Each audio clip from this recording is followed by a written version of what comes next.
Welcome to Season 4 of the Get Out of Teaching podcast, presented by Lark Song Enterprises. I'm your host, Elizabeth Diakos.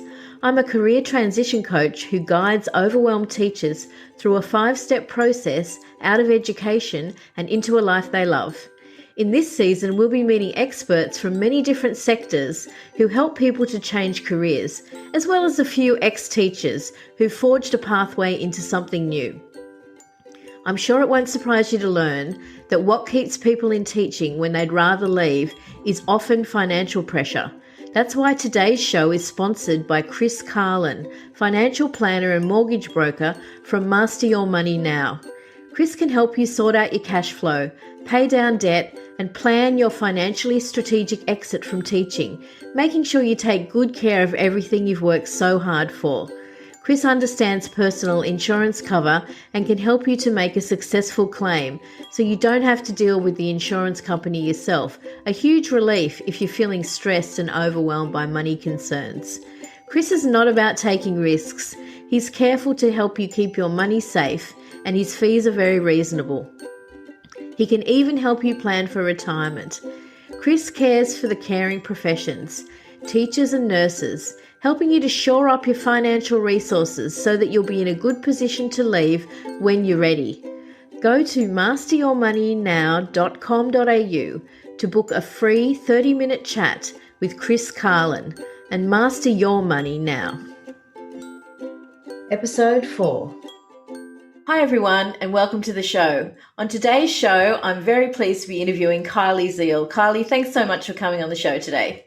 Thank you for having me, Elizabeth. It's great to finally get this opportunity to interview someone who's really working in this space where I think a lot of teachers want to go. So tell us about what you do, Kylie. So I'm a book coach. I've been a coach for 12 years and more recently, over the last couple of years, keep focusing more and more around book coaching until about 12 months ago, I just said, right, this is all I do now. I don't do anything else besides book coaching. So it's been a bit of a transition over the last, it feels weird saying 12 years that I've been a coach. I feel like my life flashing before my eyes when I say that. But I think through the process of publishing 2 books for my coaching business, I just discovered how much I love writing and publishing and everything about being immersed in words, that I realized I can continue both coaching and being immersed in words if I become a book coach. So this is a fairly new term to me, and I've just, full disclosure, I met you via another friend, Sandy McDonald, who's actually I've worked with around storytelling and getting real clarity about messaging and that kind of work. And Sandy said, oh my gosh, you have to meet Kylie. Your audience would love listening to her and hearing what she has to say. What does a book coach actually do? So there's, I think, 3 key elements to being a book coach. One is the editorial help. We're actually helping someone with the structure of the words of the book, or depending on what program I'm taking one of my clients through, will depend on the type of editing work that I do, but it's the actual polishing of words help. And the second part is like project management and time management. To get a book done, you need either a lot of self-discipline, or you need someone like me, a coach, who can help you manage your time, which is both the factual, logistical parts of the process, but also the mindset. Some people don't necessarily have the assertiveness skills that are required to say no to other things so that they can make time for their book coaching, or the emotional, that's the third part, by the way, the emotional coaching that comes with just feeling confident and that you are worthy of getting words down on a page and turning that into a book and sharing that information with the world. So that's the 3 main things that I help people with when it comes to book coaching. That's really interesting, that last part. For me, that's probably the bit that really resonates more with me. I think when I did my master's, I've talked about this in another episode about time management, that I used to get up at 5 o'clock in the morning before the house was kind of noisy and do a bit of work then. I wrote a book of poetry while I was writing my master's Oh, because great. I would do anything I could to not write the actual assignments. Also, my Tupperware drawer was really tidy, but it was a real discipline. And like you said, I used to block out, like I'd say to people, oh no, I've got an appointment that night. I can't come out for dinner or whatever. But it was the appointment with my master's. So I know, it's possible to do that. But you're right. It's that there's a lot of self-discipline. And then the other thing is the self-doubt, like who's going to want to read this anyway? How do people get around that problem?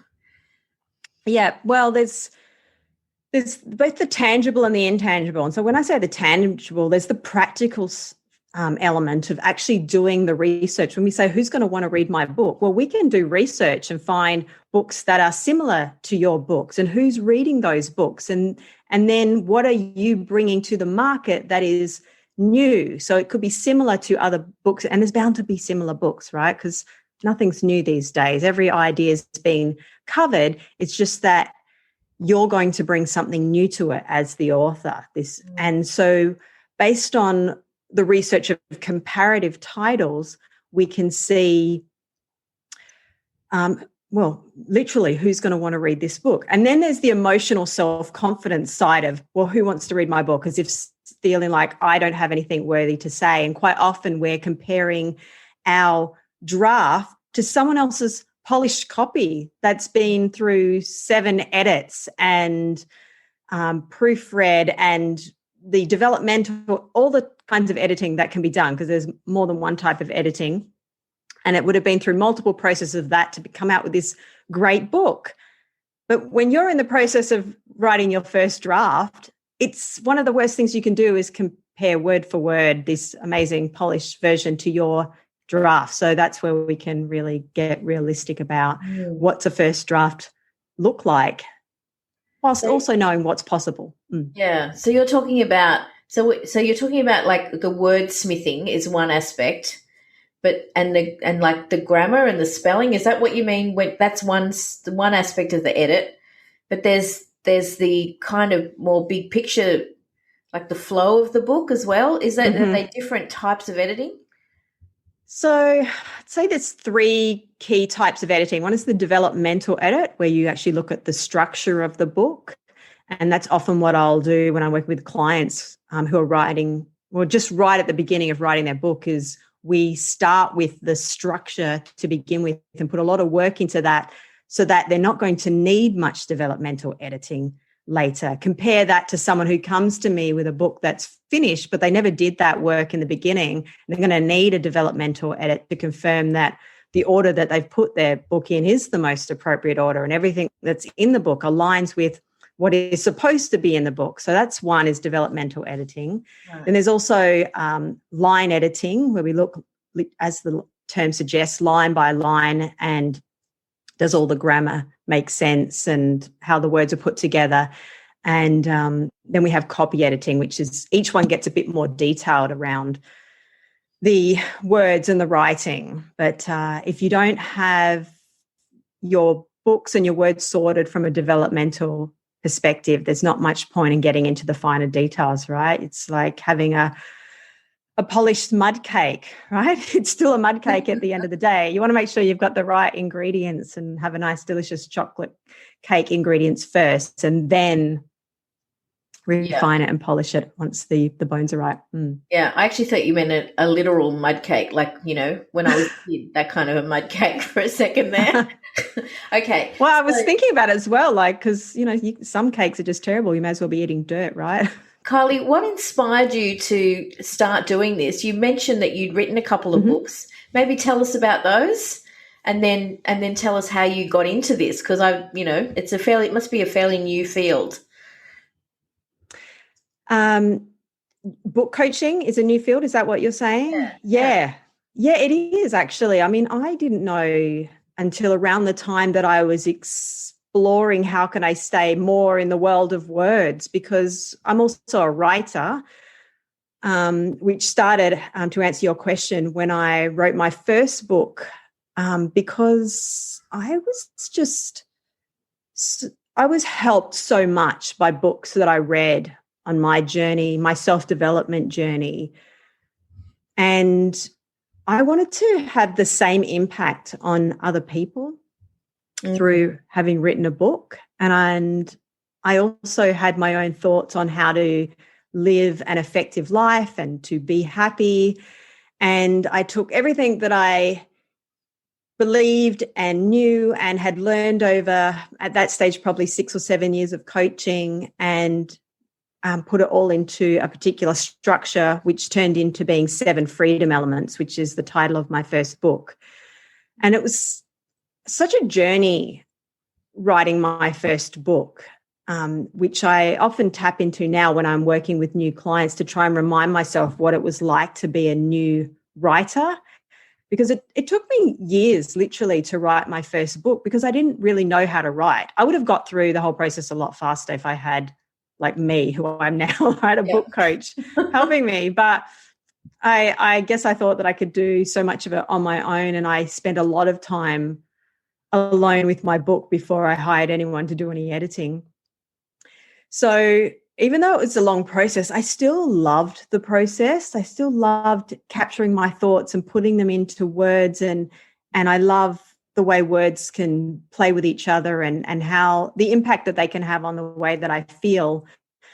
And when I finished and published that book, I just knew that I wanted to write another book. And that became an interesting experience as well, because I got to see what it was like to write a second book compared to the first, because I'd learned so much through the first book that it took me nowhere near as long to write the second. Right. Through the first book, I literally learned to be a writer. I learned how to write through the first book, and my editors ended up helping with that too. Like, I spent quite a lot of money on editing with my first book because I needed a lot of editing. I spent probably about a quarter as much on editing with my second book because I'd learned how to write better, basically.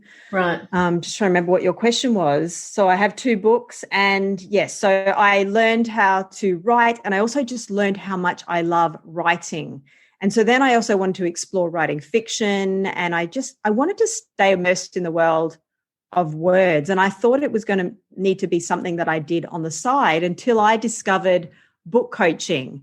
And I had the same aha moment that I had when I first discovered coaching 12 years ago. It was like, wow, like, this is an actual job. Like, you can get paid for doing this type of thing that I feel called to do and believed that I would enjoy. And then once I had been doing coaching for a couple of years, I confirmed, yeah, actually, this is something I love. And to this day, I still feel blessed that I can be paid to do this work as a coach.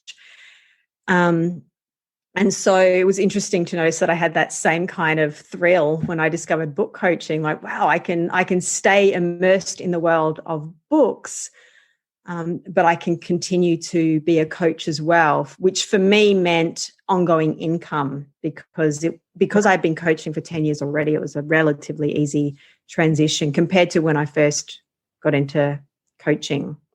Right. Okay. So if someone wanted to become an author and write, is there a way for them to do that? Like, say, I'm thinking about our audience here today of teachers who are working in education. They love books. They're into information. They love reading. If they're in a primary setting, they're probably reading picture books or short stories or short novels to their students. They're immersed in that world of words the way you are. And I speak to many, many teachers who want to become writers. Is there a way to do it without going into crippling debt? Yes. And it would be, I think, the same answer regardless of what business you were going into. It depends on how quickly you want to transition in, and you wouldn't necessarily quit your day job, especially, if your goal is to make money from being a book writer, there's quite a journey ahead of you because you need to produce a book, and that in itself takes time. So in many cases, even like so many of the most well-known writers wrote their first, second, even third book whilst they were still doing their day job. And that's similar to when I first started my own coaching business 12 years ago. As I had a day job while I was first starting my business and getting clients. I had a few clients before I decided I could transition to doing coaching full time. So yeah, I wouldn't necessarily quit your day job straight away, even though I know this podcast is specifically for people who are looking to get out of their job. So it's not about saying stay in a job that you don't enjoy, but at the same time, not necessarily thinking this is going to turn into all the money that I need straight away, because it really takes time to do that. Have I answered the question? Yeah, I think you have. And I, you know, I talk to a lot of teachers who really do want to just, have a new job yesterday. But actually the reality is that you need to plan your exit strategy. And if you're planning to become a writer, I think you make a really good point. It might take you 2 or 3 books before you get to the point where you're actually a writer. And then you can consider, leaving and doing something, making that into your living. Even Stephen King was a teacher actually, and wrote I think he wrote Carrie while he was still teaching before he became famous. So yes, not only did he write Carrie, but he threw it in the bin after he'd written it as well, and his wife pulled it out of the bin. So he was suffering from that same kind of confidence issue that so many of us writers deal with, especially in the beginning. I was a big fan of Stephen King in my teenage years, so I'm glad she pulled it out of the bin. Yeah, I think everyone's glad for that. Yeah. So, Kylie, a lot of teachers often say to me that they want to write a children's book, or they're into that, like young adult fiction. Have you got any advice or any insights into how they might go about doing that? And that makes so much sense as well, right? I think a lot of teachers go into teaching because they love and appreciate children, and that doesn't go away. And I also get just excited about anybody who wants to write a book. So your question is, though, the practical about how to go about writing a children's book. Is that correct? I think so, yeah. I mean, I don't know. What should I be asking you? Okay. Yeah, that's such a great coaching question, by the way. Whenever I get stuck in coaching, what question should I ask you right now? Because people know what they need to hear. Yeah. So look, I'm thinking about Sandy right now. I mean, to use someone that you know, and she's the person that introduced us, and I'm working with Sandy as she writes a middle grade novel that I'm really excited about. It's got fairies and all kinds of exciting things in it. And anyway, but what Sandy needs to do is actually in many ways not different to what you need to do in any genre when you're planning out your book, and that's doing the book blueprint. So I'm working with Sandy through the book blueprint to be clear on what is the point of the book, because there's so many things that could potentially go into the book, but you need to be decisive about what's going to belong in this book in many cases. And you've probably discovered this in the book that you're writing as well, that as you decide what goes in the book, you're also deciding what gets left out. Yeah. And sometimes I make my peace with what's getting left out by saying that will go in the next book. So it's like saying it's not disappearing forever. It's just, it just doesn't have a place in this book. And that's something that we had to think about even more clearly when we're thinking about a children's book, because they do need to be simpler than adult books, and you don't want to get too complex. And so get clear on what are the key 2 or 3 topics that are going to go into the book. And so that's one of the things that we've worked through in the blueprint. We also do market research, and we look at the character arc, which is really important when you're writing fiction, is what journey does the protagonist go on. So if teachers are wanting to write children's book, they need to think about all these kinds of things, but those things are also true regardless of whether you're writing a children's book or an adult's book.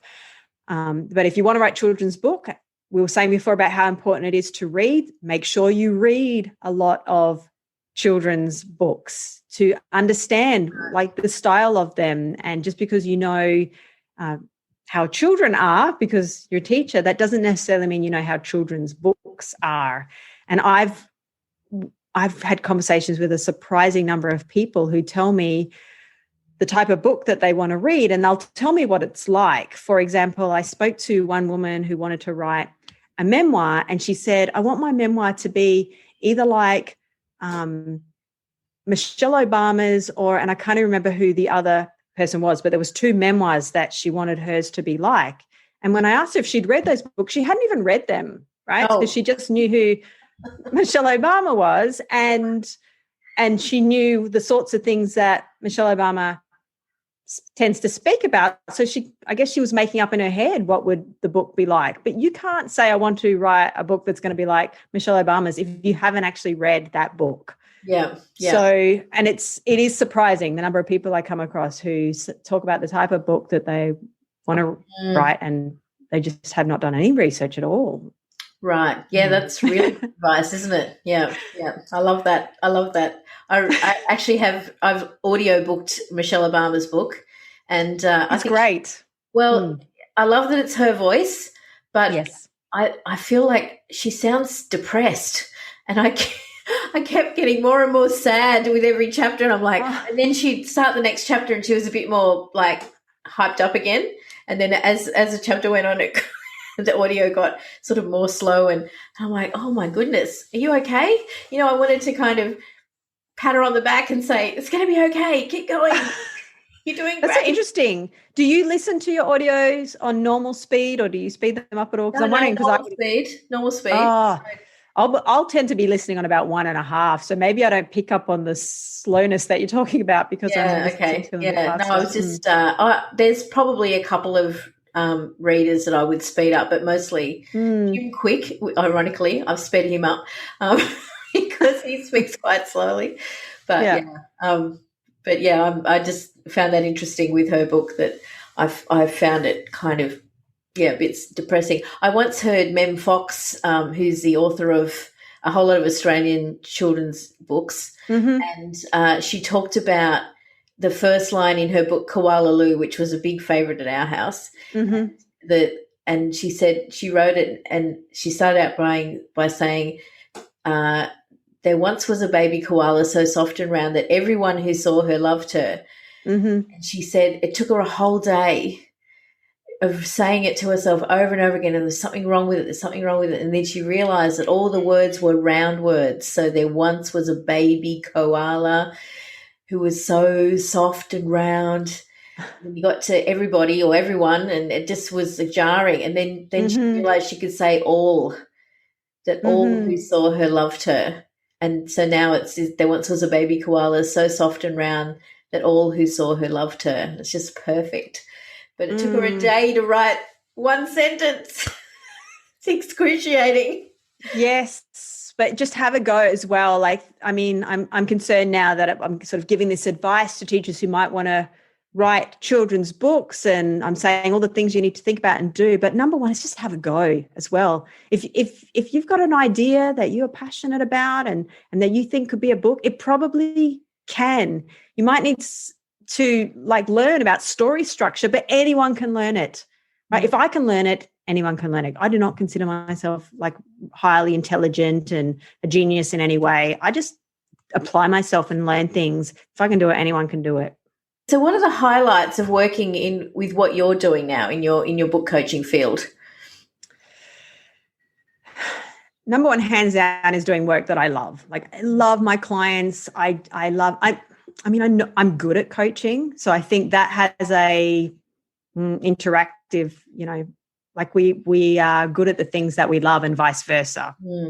And I've kind of known from the beginning that I was good at coaching. And so I guess that's number one for sure. Work that I love. Second is probably the flexibility that often comes with just having your own business. And that's sometimes a trade-off. People sometimes think I'll go start my own business and then I can make a lot more money. Where the reality is a lot of people make less money when they're working for themselves in their own business.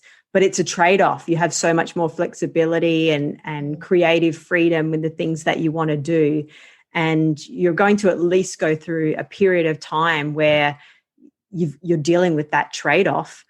The awesome days come when you hit that point where you are making more money than you were making in your day job, but you've got all this freedom. I remember that day for me, when I hit the point where I was making as much in my business as I was in the day job that I was working, that was huge for me. So the freedom, and in my case, I think I was telling you about how I travel full time, because this is a job that I can do from absolutely anywhere. And I have been traveling full time for 2.5 years now. And even despite all of the issues that we've had and travel restrictions, I haven't been able to head overseas like lots of people who've had to cancel holidays and things like that. But I've been traveling all around Australia while I've been running my business, and I love that freedom. That is amazing. I'm so envious of that lifestyle, because I'm, planted here in Melbourne with my big mortgage and my house that's now too big for our family. So they've all moved out. And I'm like, oh, I'd love to do what you're doing. It must be quite amazing. So how do you, I know we talked about this before, but just share a little bit, what's a day look like for you? The shorter answer is whatever I want, which I love. The only caveat to that is, do I have coaching sessions scheduled? So I usually have quite a few sessions scheduled every week. But outside of coaching hours, I love that I can do what I want when I feel like it. When I feel like it's time to get up and go exercise, I go and do that. When I literally feel like it's time to get out of bed, I get up. I never tire of not having to live by an alarm clock. And I eat really well. So spending time in the kitchen is also a big part of my day. I like to eat a lot of home-cooked food. I love roast vegetables. And an important part of my day is also spending time reading. So thinking of Stephen King again, and he's someone who comes to mind who says, if you want to be a good writer, you need to read a lot. There's no exception to that. So I actually carve time out of my day as well to read, which often feels like a joy. It's almost tempting sometimes to think I should go just write some more emails or look at my social media plans and marketing stuff, or some of the admin type work, because it feels a bit luxurious to sit down and read. Yeah. But when you're a book coach, and even when you're a writer, you have to read. So I'll make time for that every day as well. Well, thank you. You've just validated me reading books. Thank you. Because I've got a stack there ready to go. And I do feel like it's a guilty pleasure sometimes to read. Mm-hmm. I save my binge reading for the summer holidays usually. I remember knocking out the Game of Thrones in 2 weeks, one after the other. Oh, you're a faster reader than me. Oh, my family were thoroughly neglected 2 weeks after Christmas. And whenever that came out, whenever there were 5 books, whenever that day came and I was able to read them back to back, yeah, my poor family then were neglected. Mm-hmm. So if someone was wanting to write a book, what are some of the pitfalls or the challenges that can crop up in the actual process of writing? Yeah, sure. I'd say number one is resistance. Whatever goal you take on, if it's something that you are passionate about, in fact, the more passionate you are about something, the more resistance you're probably going to incur, because if you're passionate about something, it's important to you. And if something's important to you, you get into all kinds of self-doubt and worrying about what it is that you're putting out into the world. And then there's resistance just around the discipline. There's the energetic resistance, because we only have so much energy as well. And if you're not getting enough sleep, you're not eating well, it's all going to have an impact on your energy. And when your energy is low, it can be harder to concentrate for periods of time. So number one is just resistance, and probably everything else is connected to that anyway. And so it's about being clear on what is your goal. So should I get into the antidote to resistance now? Yeah, go for it. Right. So it's about getting clear on what is the goal and making it achievable, because no matter what you want to achieve in life, you are going to have to let something else go, because we live in a time where our lives are full, right? You probably don't have many minutes of your day which are just free to do nothing. It might look that way sometimes because we can find ourselves scrolling through the news feed on some social media platform. Suddenly you realize you've just killed half an hour scrolling on social media, and that might make it seem like you have all these spare minutes, but you probably could have and should have spent that time doing something else. So really our minutes are full, which means if you want to bring something new into your schedule, like completing a book, you're going to have to look at what are you going to give up in order to get that done. Yeah. So what is the price that I'm willing to pay to complete this?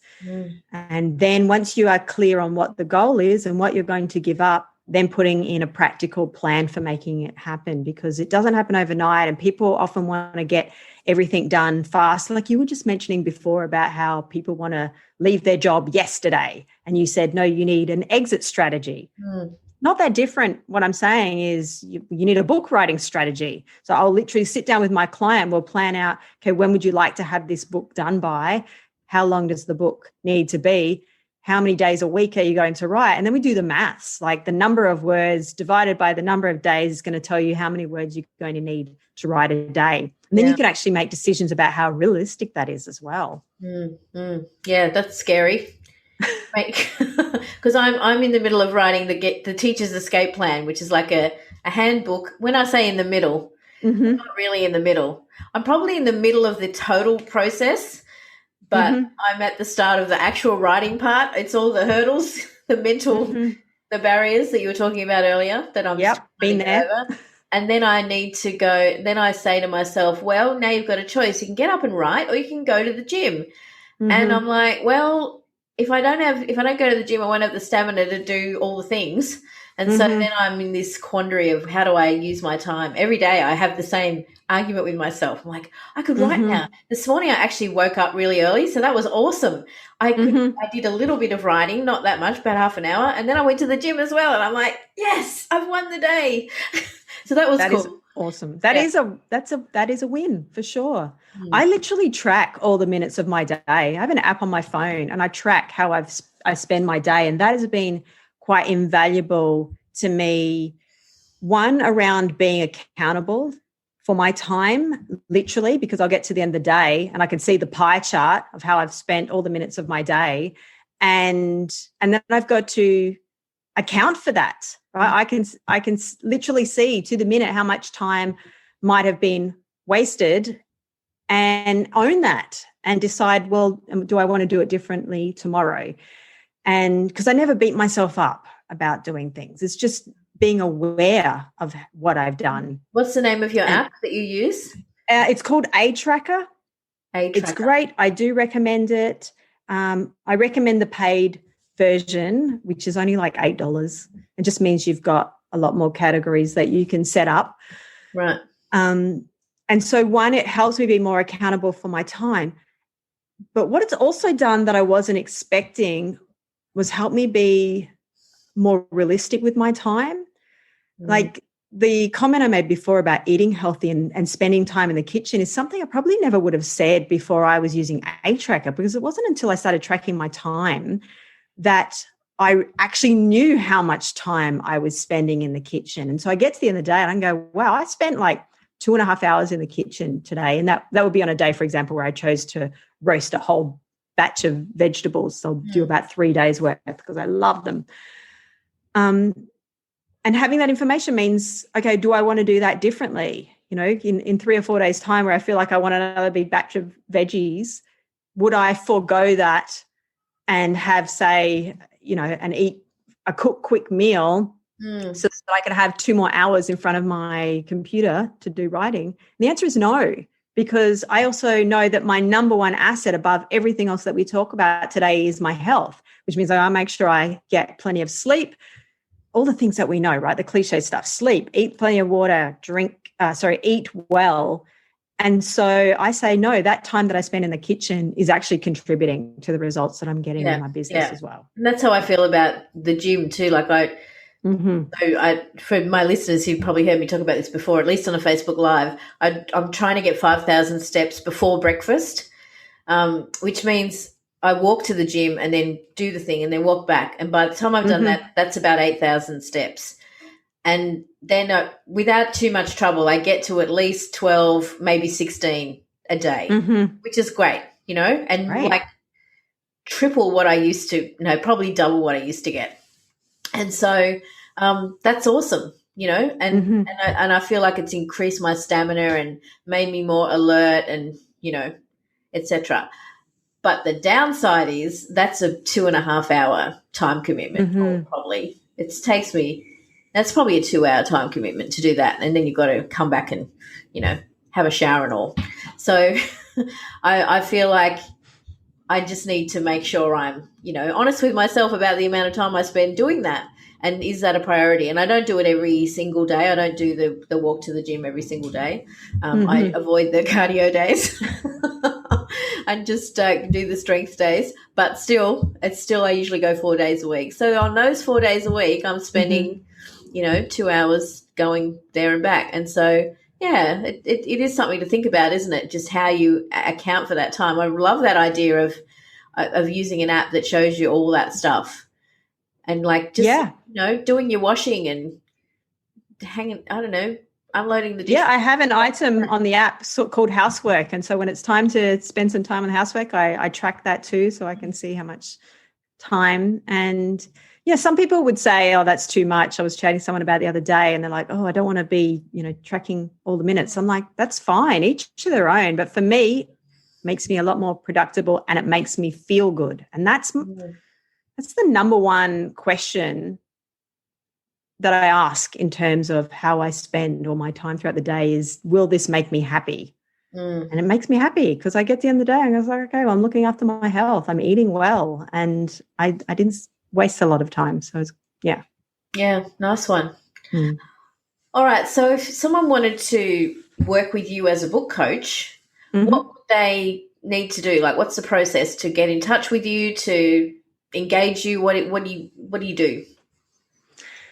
Yeah, at this stage of my business, the best thing is just get in contact with me, right? Because I'm setting up some courses and things like that, so that might be another way that people can be connected to me, but do some of the other work that I'm doing. But absolutely, I like to get all potential clients on a call with me because I want to know that we have rapport. And I've been coaching for 12 years. I've coached hundreds of people. I can tell quite quickly if I've got rapport with someone and if we're going to work well together. So that's always number one for me. And I don't have any issue these days about just saying no and recommending a different coach if I think I'm not the right fit for someone. So yes, absolutely, just get in contact and schedule a call with me. And I love always talking to new people anyway. So even if it doesn't turn into a coaching engagement, it's always great to meet new people. Yeah.